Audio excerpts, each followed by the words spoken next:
La Segunda Guerra Mundial, como lo vimos también en la sesión anterior,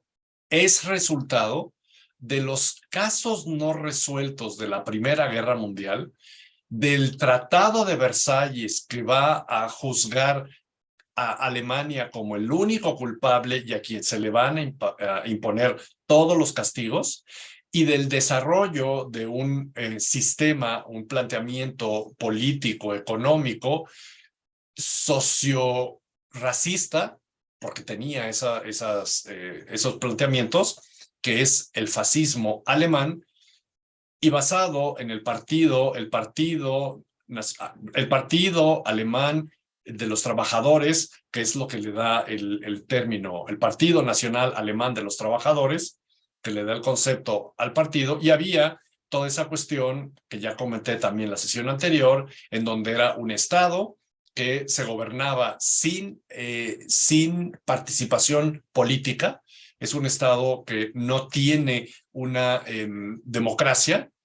es una dictadura la que está controlada por Hitler, que de alguna manera un porcentaje muy importante de la población alemana, cuando vive en las condiciones de la crisis de los años 30, finales de los 20 y principios de los 30, y viene este discurso porque pues, el arma prioritaria de Hitler fue el cómo estimular el espíritu de orgullo y de revancha en los alemanes a partir de la boca, porque la principal arma de Hitler era la boca, y pues desarrolló todo lo que conocemos de esta Alemania nacional socialista, y viene entonces también un crecimiento económico, un crecimiento en el espíritu de orgullo, y luego también las pretensiones de Hitler, primero de recuperar esos territorios que se le habían quitado después de la Primera Guerra Mundial, y posteriormente, pues esa idea que ya tomó unas dimensiones completamente de locura, en la cual él quería dominar el mundo. O sea, el objetivo de Hitler era conquistar todo el mundo. Pero para ello, verdaderamente desarrolló una Alemania con un poder militar verdaderamente impresionante, pero también con un discurso, pues, contundente. No todos los alemanes iban en la línea de Hitler, pero pues aquellos que no estuvieron de acuerdo, pues les dieron cuello. Hay un evento que a Hitler lo nombran canciller. Si las fechas por allí me van a fallar exactas, pero fue en alguna fecha cercana a enero de 1933, que es cuando lo nombran canciller. Hitler estuvo postulado para ser presidente de la República de Weimar, pierde las elecciones las ganó un comandante de la Primera Guerra Mundial muy reconocido y muy respetado en ese periodo de Alemania, que era el barón von Hindenburg, y Hitler incluso lo respetaba a él, pero el parlamento, el Reichstag, que era el parlamento alemán, estaba mayoritariamente formado por miembros del partido nazi. Y entonces, cuando gana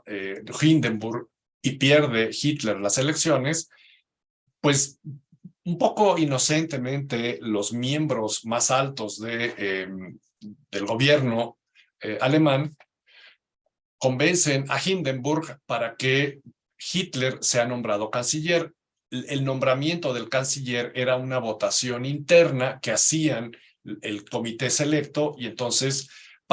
en teoría ellos decían que al tener a Hitler como canciller iba a ser más factible establecer acuerdos, porque la mayoría del parlamento del Reichstag estaba formado por miembros del Partido Nacional Socialista, pero la verdad es que fueron demasiado inocentes, porque en el momento que lo nombra Hitler se empiezan a dar una cantidad de eventos. Lo primero es deshacer al Partido Comunista, porque todavía existían partidos dentro de esa República de Weimar. Desaparece al Partido Comunista, se quema el Reichstag, el edificio del Reichstag. En la actualidad, el Reichstag es el nombre que tiene el edificio del Bundestag. Reichstag quiere decir el Parlamento del Imperio. Y entonces, pues hoy no puede haber Parlamento del Imperio porque no hay imperio. En ese momento sí era imperio. Por eso sí es Reichstag. Y se quema el edificio del Reichstag y culpan a los comunistas y pues prácticamente lo desaparecen. Luego, en todo su proceso de ir desarrollando sus campañas, que empieza, como les decía, prácticamente desde 1925, fue reconociendo a todos los que estaban en contra de los planteamientos de la ideología de Hitler, porque muy pronto fue evidente que no era solo ese planteamiento económico que explicaba yo la semana pasada, en donde decía, no somos ni comunistas ni capitalistas, sino es un Estado que controla la economía para que la economía no se desborde y entonces regula, que es donde vienen los estados totalitarios, sino que desde muy al principio se fue configurando un Estado completamente militarizado. Cualquier cuestión que se le sea parecida es mera casualidad, y también un Estado extremadamente racista, y no tenían ningún problema en decir que eran, o sea, que eran antisemitas, anti personas de raza negra, anti un montón de cosas que no fuera el orgullo alemán. Y era uno de los planteamientos que tenía el partido y es una de las cuestiones que se van desarrollando. Bueno, en toda esa serie de planteamientos viene una cuestión que se llama la noche de los cuchillos largos, que es cuando ya toma el control total Hitler, por allí de marzo de 1933, en donde prácticamente como canciller desconoce al Parlamento, Hindenburg muere y eso le da todavía más manga para hacer lo que él quiera. Y la noche de los cuchillos largos lo que hace es un plan previamente organizado para ir a por todos los que sabía que estaban en contra de él, que eran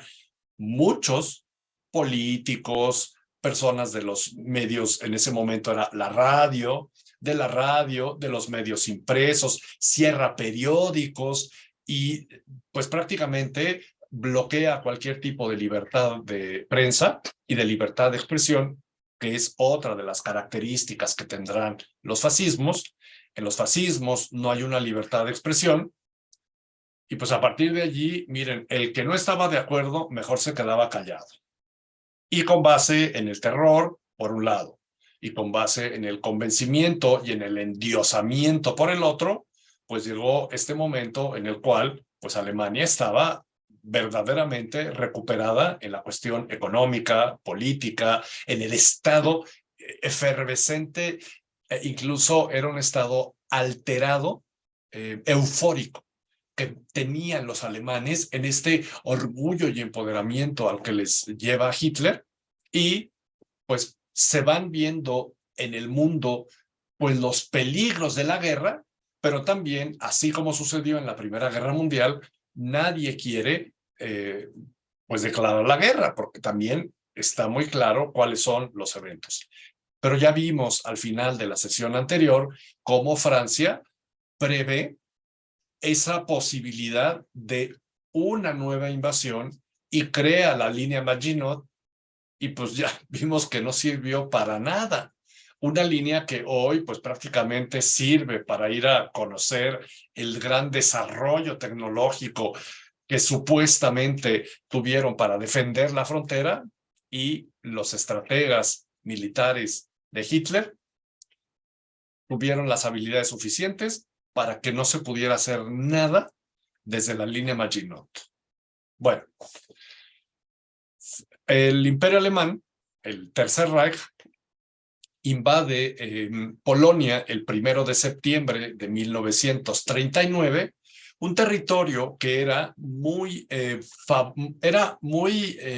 productivo para los británicos. Por eso se vuelve una especie de protectorado, porque la producción de carbón que había y que todavía hay en Polonia, pero que en ese momento el carbón, 1939, todavía es un energético muy importante, ya empieza a desarrollarse el petróleo como energético, ya empieza a refinarse para que se vuelva el combustible de los medios motrices,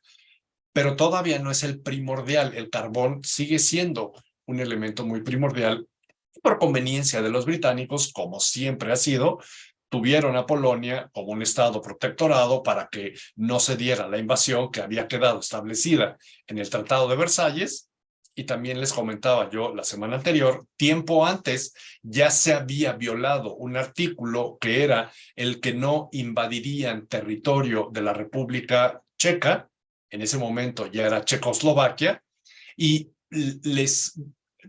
un poco les lava el cerebro Hitler a los consultores y los miembros de los distintos países de relaciones exteriores,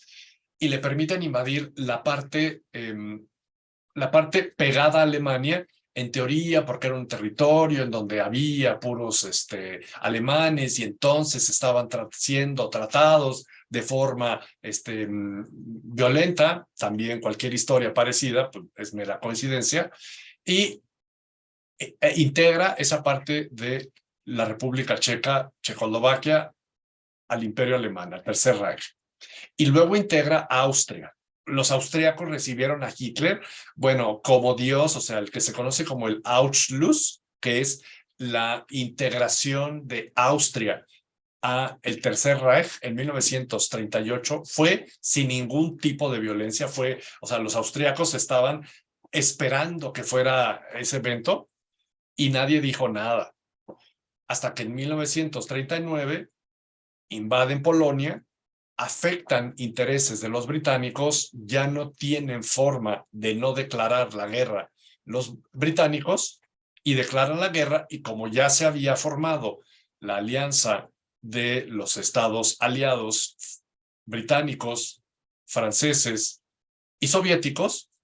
pues es más, no es cierto, eran franceses y británicos, porque los soviéticos habían firmado un tratado con los alemanes. El tratado se conoce como Ribbentrop-Molotov, en el cual no se declararía la guerra porque Alemania no entraría a la Unión Soviética y la URSS se integraría, Lituania, Letonia y Estonia, y no decía nada. Ese se firmó en 1939. La guerra empezó el 1 de septiembre. El tratado Ribbentrop-Molotov se firmó el 28 de agosto. Por allí, estoy un poco en el día, no estoy exacto, pero muy cercano a que iniciara la guerra. Y en un principio, la URSS no va a entrar a la guerra. Se va a integrar hasta después, cuando invadan los alemanes el territorio soviético. Pero allí, cuando invaden Polonia, Francia y el Reino Unido declararon la guerra a Alemania el 3 de septiembre. Los primeros 7 meses se conocieron como Guerra de Broma. Y se conoce así porque los ejércitos alemanes, sin combatir, fueron tomando ciudades de pues los territorios de Polonia, de Suecia, una parte de Noruega, y fueron integrando varios territorios en Rumanía, y como nadie atacaba ni hacía nada, por eso se conoce como la Guerra de Broma. En esa Guerra de Broma fueron avanzando hacia Francia y fueron avanzando hacia Bélgica, y allí es donde la Guerra de Broma va a cambiar, y entonces sí vamos a entrar a la guerra. Estamos hablando de octubre, noviembre, diciembre, enero, febrero, marzo, abril, y a principios de mayo, específicamente el 10 de mayo, se va a dar la batalla de Francia, y es en el momento que tendrán que entrar ahora sí en combate los ejércitos británicos y franceses. Antes de pasar, el 10 de mayo, como les decía, inicia la batalla de Francia. El país, Francia, fue tomado, de hecho, se tomó Bélgica, Luxemburgo, los Países Bajos, y entraron al norte de Francia. Francia fue tomado, o sea, cuando me refiero al país, Francia fue tomado. Avanzaron los ejércitos de Hitler hacia París, y se rindió cuando entraron en París el 22 de junio de 1940, y a partir de ese momento comenzará la historia de las Francias, y la historia de las Francias se extenderá hasta 1944, cuando se libere Francia y pueda entrar victorioso Charles de Gaulle a París. Pero la guerra, o sea, una cosa es cómo se van liberando territorios, los territorios italianos se van liberando desde el principio de 1944, y a partir de Italia van avanzando, entran a Francia el 22 de junio de 1944. Ya había ocurrido el que se conoce como el Día D en la parte de Lombardía, pero ese territorio era un territorio que estaba controlado por los alemanes, pudieron replegarlos para poder entrar en esa parte del territorio. Bueno, primero se va a liberar Francia, París, pero la guerra continuará en Europa hasta el 8 de mayo de 1945.